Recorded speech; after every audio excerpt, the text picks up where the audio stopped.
So what we're going to end up doing here is taking our dredge, our 8-inch dredge, and pumping the sand from the west point of the breachway there, and we'll be dumping it in through a pipeline on the other side in Marsh there.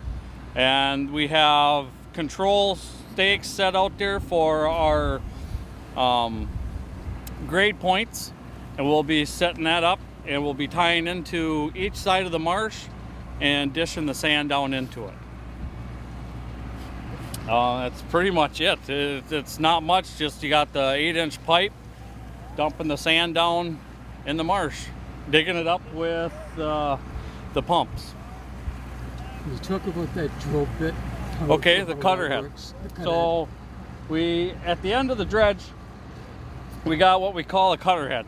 That cutter head will spin and it'll cut across the sand. And we got an 8-inch pump on the back side of that cutter head that'll suck up the sand, pump it through the pipeline, and then discharge it into the marsh. So we could have grade control going across the bottom at each level of indications on the dredge itself. There's a matrix on there that we follow on the computer screen. Once that is to our grade that is set, we just step ahead. Now it moves off of the back of it pivots off of the stern spud, which is that spud way on the back. So it'll pivot back and forth. And it has a 70-foot radius that we can pivot off of that and move ahead. It'll move ahead at 2-foot increments, and we'll just keep cutting the sand, I guess. Can you talk about the amount of sand that will be removed at the time they do the yardage or the cubic feet? We'll have 68,000 yards being removed in the breachway here. And half of it will be dumped on this side of the marsh. The other half will be dumped on the east side of the marsh. GPS is involved with this? Yes. Yep, the GPS will be our grade control out on the marsh. And we have GPS in our high pack in on the dredges.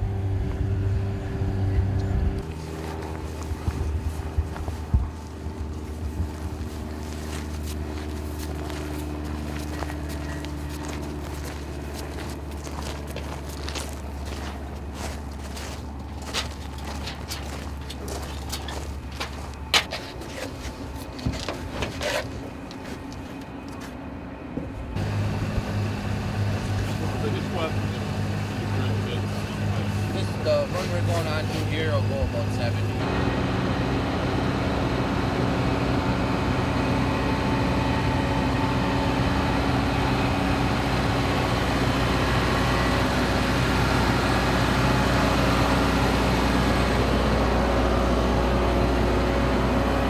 Bob, you see the excavator out there? See how it's set up? So that's so that it doesn't squash down the marsh. Big treads, so it won't damage the marsh when they're working. Again, very specialized for this kind of work. This is called the ladder. That swings back and forth on the bottom, and on the end's that cutter head, and that'll sit and chew across that bottom and make that into a slurry. There's a pump right there, and that's what pulls it in and sends it right out back. So right now he's setting himself over for another cut. He can make all his movements just with this ladder and his kicker spud. Tyler, want to pull your ladder up?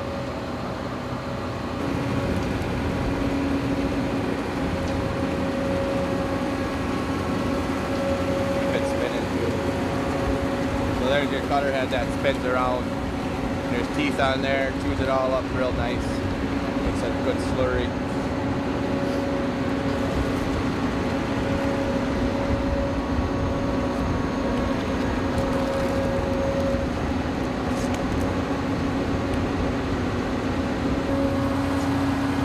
After it leaves the dredge, it follows this pipeline all the way around onto the bank, and then right past that excavator, a big pile of sand. That's where all the discharge is, and all the slurry pumps in there. The sand's heavy enough, it settles down, and the water rushes out, and then we just grade it out to wherever we want it, where it's pretty slick.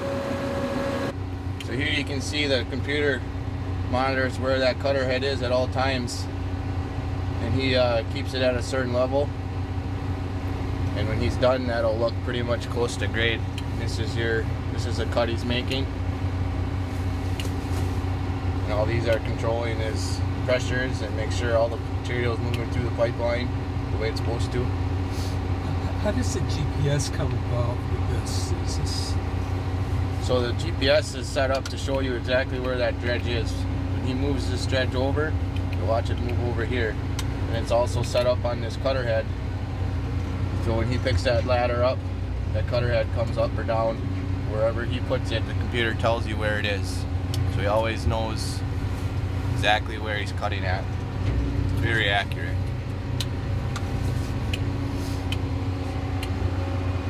Blade there, right? Yep. So here's your cutter head, which is at the end of the ladder. That's cutting through the material. And GPS is linked to that. And wherever he picks it up or down to, that'll move to that level. So he follows a line. And that line is the grade we want the material to be after we're done.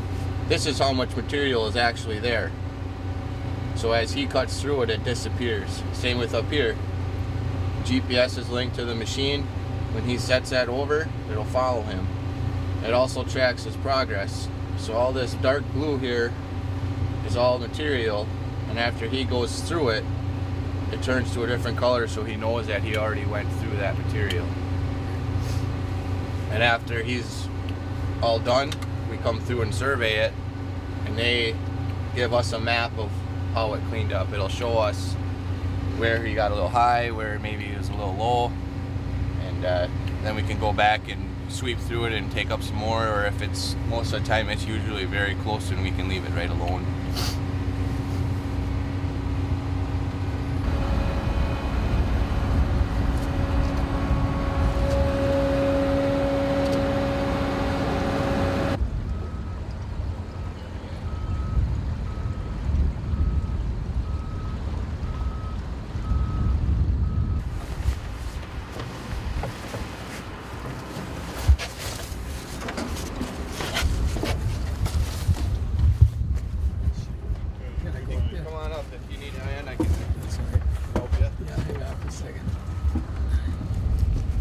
Just hold it for a minute. Yep. Let's fix a little more.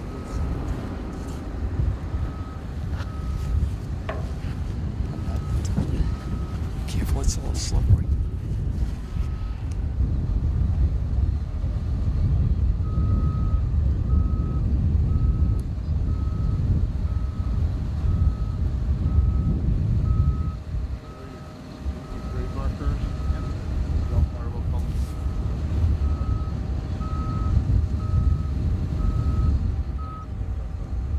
The whole purpose of this project basically is to try to restore the salt marsh to a healthy situation.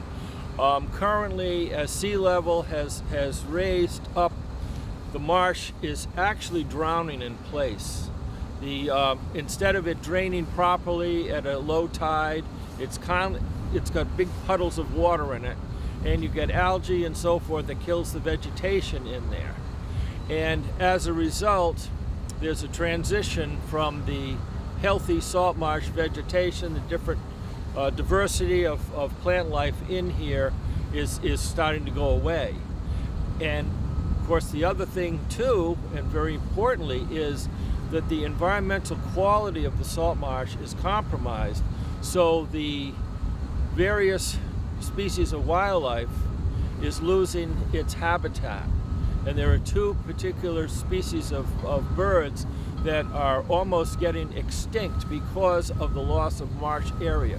So by recreating this salt marsh, so it's a healthy, well-drained marsh, there's going to be more areas for these species to survive and grow.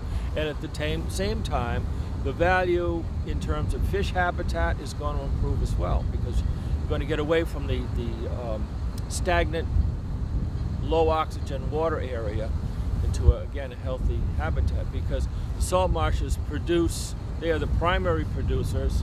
So you get various fish species that come in around the marsh area to feed, that starts the food chain. So there's so many various functions of a salt marsh. It's our most important part of our environment is the salt marsh and the wetland vegetation. So hopefully we'll buy in a few years. Yeah, this is also a win-win situation for everyone involved, because in addition to recreating an appropriate salt marsh, it's improving the recreational opportunities, the flushing of the ponds that exist here, and the opportunity and the boating, navigation improvements as well. So it's essentially a project like this is win-win. It's a win for the environment, it's a win for the recreational and continued usage of these very, very important salt ponds. These are basic to growth and reproduction of many of the species of animals, critters that we're accustomed to seeing, and without these salt ponds working effectively, that would be detrimental to the environment as well. So having the clean breachways and having good flow is really the single thing that we can do to protect the water quality in the pond. Over the period of time, the development has occurred on all of these salt ponds, so you're getting a lot of nutrient enrichment, ultimately reducing the oxygen concentration in the water, and we have a what we call eutrophication is happening. But by having a good flow in and out of the breachway in these channels, it freshens the water, it dilutes the high nitrate concentration, so again, it makes for a healthier pond. another benefit related issue is we've been talking anecdotally with the commercial oyster farmers, the commercial operations that exist in Ninigret Pond and to a limited degree in Quonochontaug, and they've indicated to us that they feel that when subsequent to dredging, their crops in terms of growth of oysters is improved significantly with the additional flow of water associated with that. So it's again the win-win situation for all parties involved. Well, Bob, what you're seeing here is the west side, the east side of the salt marsh being worked at. That's the second phase.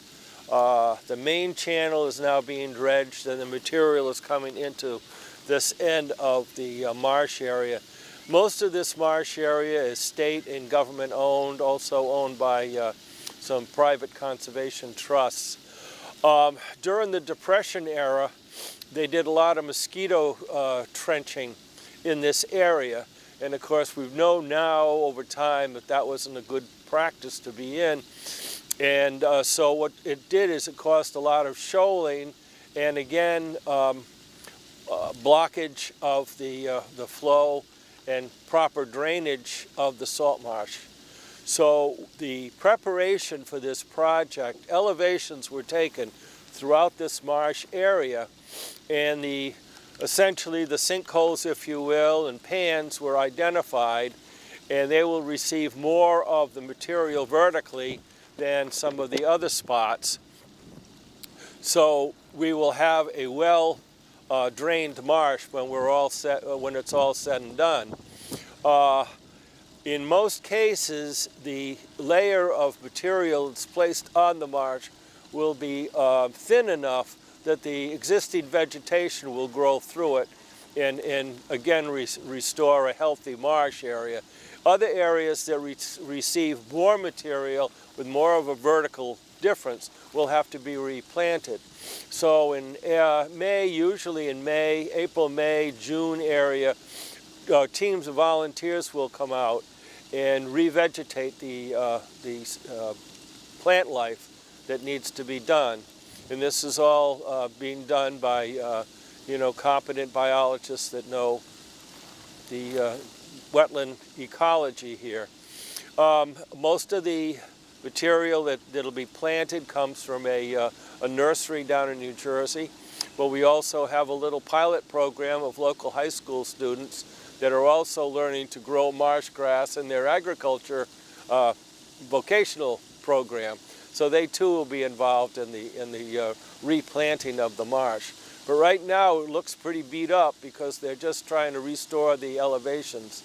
And again, the great big tractor that's over there works on the marsh without destroying the material. What's going on here, of course, is directing the flow of the dredge material into the proper elevations. And of course the big excavator over there actually is needed to move the pipe. And you can actually hear the material coming through the pipe now. Of course, about 85% of what's coming through here is actually seawater, you know, with the sand mixed in. And so right now they're working on that elevation, and they'll be working on that phase of the project. The west side phase is pretty well set up now. The west channel is done, so now we're focusing on the east side. And this is actually the main channel that will be restored here. Okay. So here we are again, Charlestown Breachway.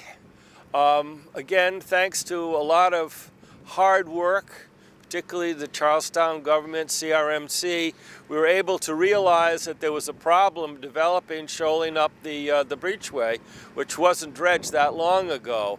So fortunately, the town of Charlestown and all the folks that work together, Salt Ponds Coalition, many volunteers, the Harbor Commission in Charlestown, everybody that pitched in, that was able to have the funds to make this happen. So while Brennan is in the area, we have a chance to get this sandbar dredged out. We don't know really what caused it to happen, you know, in such a short time, but it blocked up the breachway. So now that we have the apparatus in here, and that area will be cleaned up, and that will improve the flow into Ninigret Pond, which is absolutely critical to the water quality and health of the pond.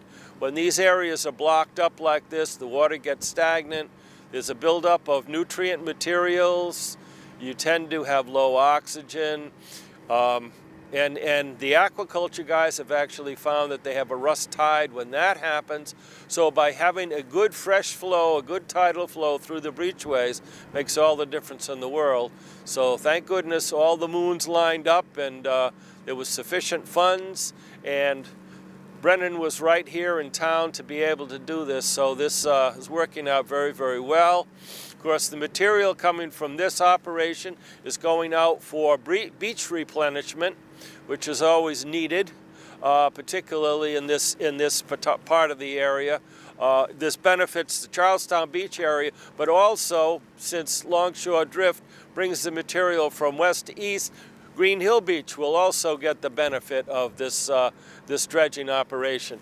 You can see over in here the past project that was done for salt marsh restoration. You can see a lot of the sand buildup that came from Hurricane Sandy, and beyond that area is where the salt marsh restoration is taking place from the dredging that we did a couple of years ago. So as you can see, it's revegetating nicely, and the biologists are very pleased with the success of that aspect of the problem.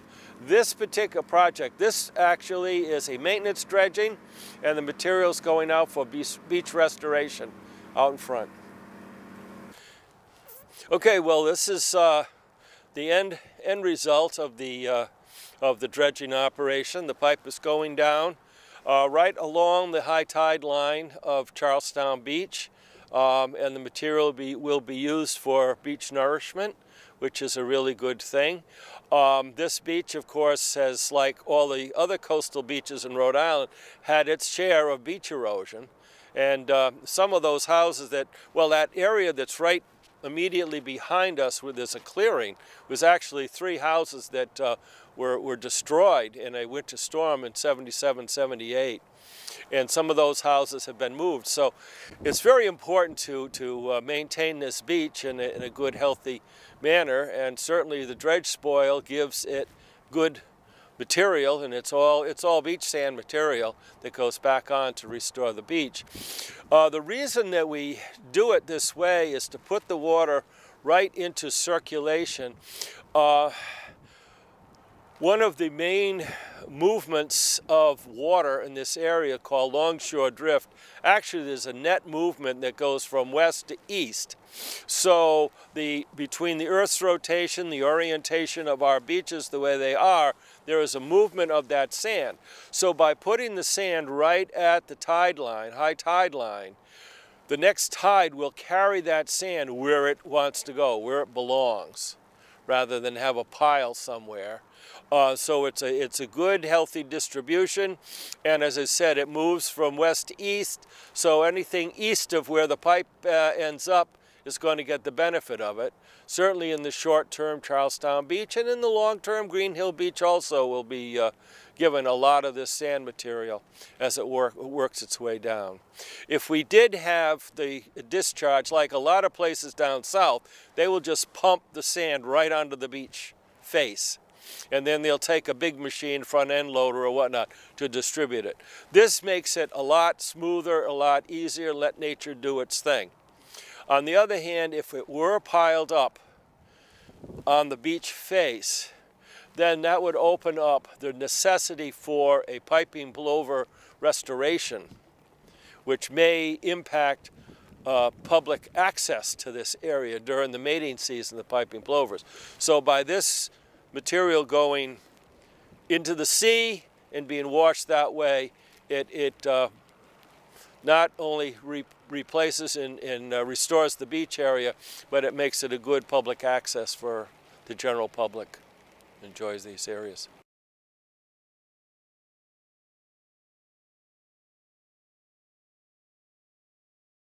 So it's January 6th, and we're going to head out from Ocean House Marina down to the Charlestown Breachway to check out the staging up of the dredging that's going to be starting this week.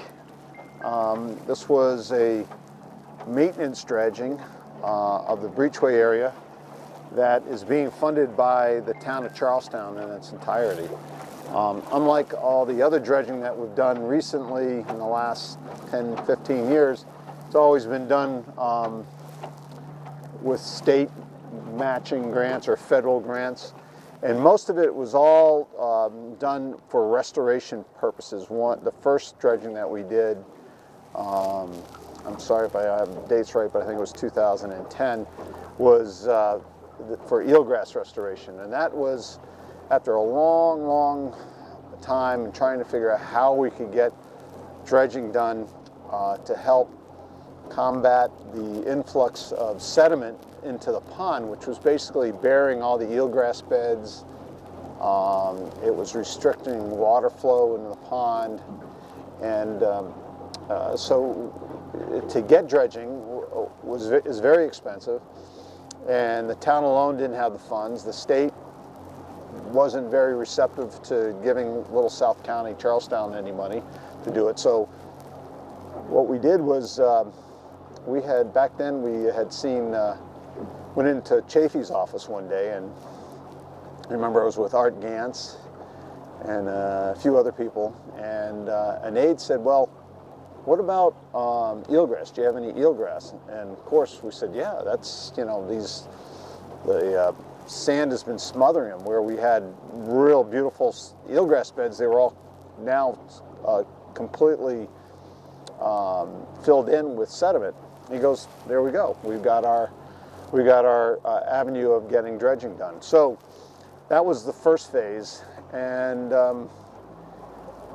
part of that with the South Shore Restoration Project, which was an Army Corps project.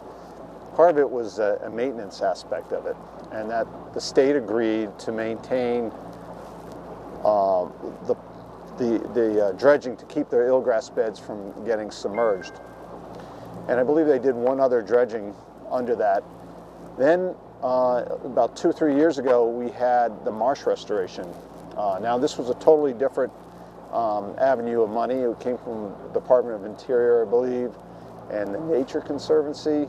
Again, I might be wrong in some of those, but the Salt Ponds Coalition, Town of Charlestown, very instrumental in getting the grant for along with U.S. Fish and Wildlife, to get a project done to raise the level of the marshes along the South Shore. And this is for resiliency, so that we don't have, when we have flooding or a hurricane, that you have your first line of defense is the beach and these marshes. And with the rising level of water that we're having in our environment, one way is to raise the level of the marshes so that they survive. And that's where 2 years ago, the dredging was done. Well, in that dredging, some of the excess sand was put out on the beach. And personally, I think that it wasn't sent down the beach far enough, and it short-cycled back into the pond. So within 2 years, the basin area filled in, and it made it, it restricted water flow, and it also restricted safe boating passage. These ponds are used heavily in the summertime recreationally, whereas there is no dredge money for boats. There is for water quality and marsh restoration, eelgrass restoration. So in the short term, we knew that there was a marsh restoration project going on in Quonochontaug this winter, and so we thought what better time to match up with the contractor that was in town to get our best available price was to put together a project. And not having any grant money available, the town funded it itself from a fund that we've created called the Beach and Pond Restoration. It's approximately $150,000 every year we've been putting into this fund, and it's been growing. In fact, one of its purposes was to match the local funding that's required in a lot of the grants that we've had in the past. Well, those projects went off so well that in some cases they didn't need our match. So our fund kept building up. And we had over $1.4 million in that fund. $450,000 of it went to the Quonochontaug project that's going on now. And that essentially, originally it was only going to be $250,000, but the town pushed in another $200,000 when that project had a shortfall in what was estimated and what the actual bids came in. So there was a chance that project wasn't going to happen. So Quonochontaug got $450,000. This project was bid and came in. The Ninigret project came in at $900,000, roughly $919,000, I believe. We don't know whether we'll use all that money or not, but the town council on December 26th authorized the expenditure of that money. So we're heading out now to look at that project. It's kind of in its infancy. Obviously, the award was December 26th, but Brennan was able, the contractor, Jay Brennan, was able to mobilize. And they've already got the pipe and some equipment at the breachway right now. So we'll probably see some of that. They're welding the pipe sections together, and then they'll be put on the beach so that we can transport the sediment from the basin all the way down to Charlestown Beach.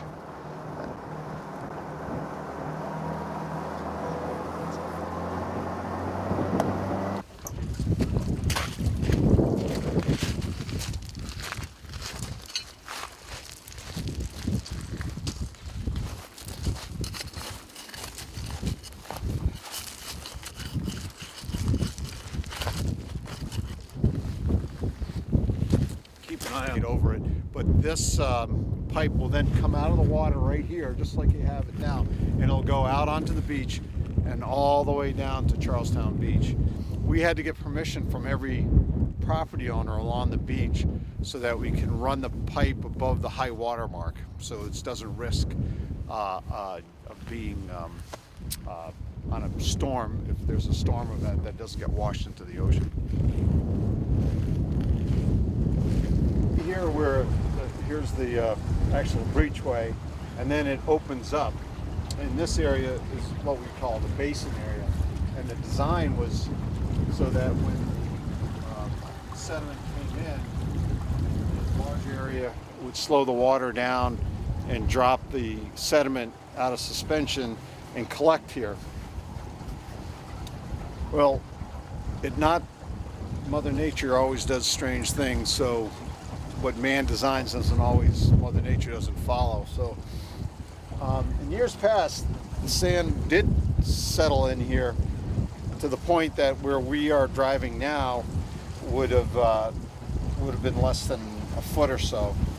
I don't know if you can see that depth finder there, but we're reading 12 over 11 and a half feet of water right here. So as we move into the pond, so this area has remained to the dredge depth, but as we come in, you're going to see where the sediment has built up and essentially blocked the flow of water coming in the pond. 2, 1, 3, 1, 5, 1, 8. And again, this was all dredged to a depth of 8 feet 2 years ago. Now, what they're going to be doing now, is that going to help this Yeah, end of it?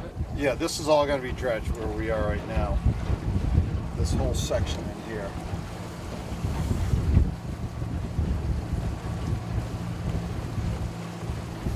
With that 12-inch dredge that they're bringing in this time. Last time they only used a 10-inch. I think in Quonochontaug they're using an 8-inch. And that's mainly because they're doing that because they don't want too much volume being pumped out into the marsh at any one time, so that they can control the dredge spoils that come out. Here, it's essentially a volume job. They know what they've got. They've dredged this before. They know it's all good sand. It's good nourishment for the beaches. So this came from the beach, will go right back onto the beach. Some of this, we think, when they dredged inside the pond 2 years ago, it created a different flow. And then when the water leaves, we think it's been cutting into this bank here and depositing out here as well. So some of the sand, although most of it comes in from the ocean, we think some of it is being redistributed as the channel finds its own natural course of flow. Hopefully after this dredging we'll get everything back, it will stabilize and match the dredging that was done inside. To the left here, that's part of the marsh restoration. You can see how the marsh has grown back in here, where all that was 2 years ago was just barren. It was just all sand. They've managed to do plantings, and it's coming back. It's a slow process, but it's working out pretty well. So this area is very prolific, especially with striped bass. In the spring, there is a worm hatch that goes on in May, and brings anglers from everywhere, and fly fishermen that just about 4 o'clock in the afternoon, these sandworms will come up to the surface to spawn, I guess, and it becomes a feeding frenzy for the striped bass, and people come in here with their fly fishing to mimic the worm, and they'll be out here well after dark fishing for them. And then in the fall, of course, we get a lot of the bait fish that grow up, because this is a nursery for small fish, and when they start to school up, they come in to feed on them, and you get a lot of big fish coming in after them. So this is the upper basin to catch the sand as it comes in the pond, because these are the eelgrass beds that were restored out here, and as you can see, this has held its depth quite well, and the eelgrass actually flourished. It naturally, they were going to transplant eelgrass, but halfway through the process they noticed that the eelgrass is coming back on its own, and they realized all you have to do is provide the correct depth, and the eelgrass will come back naturally.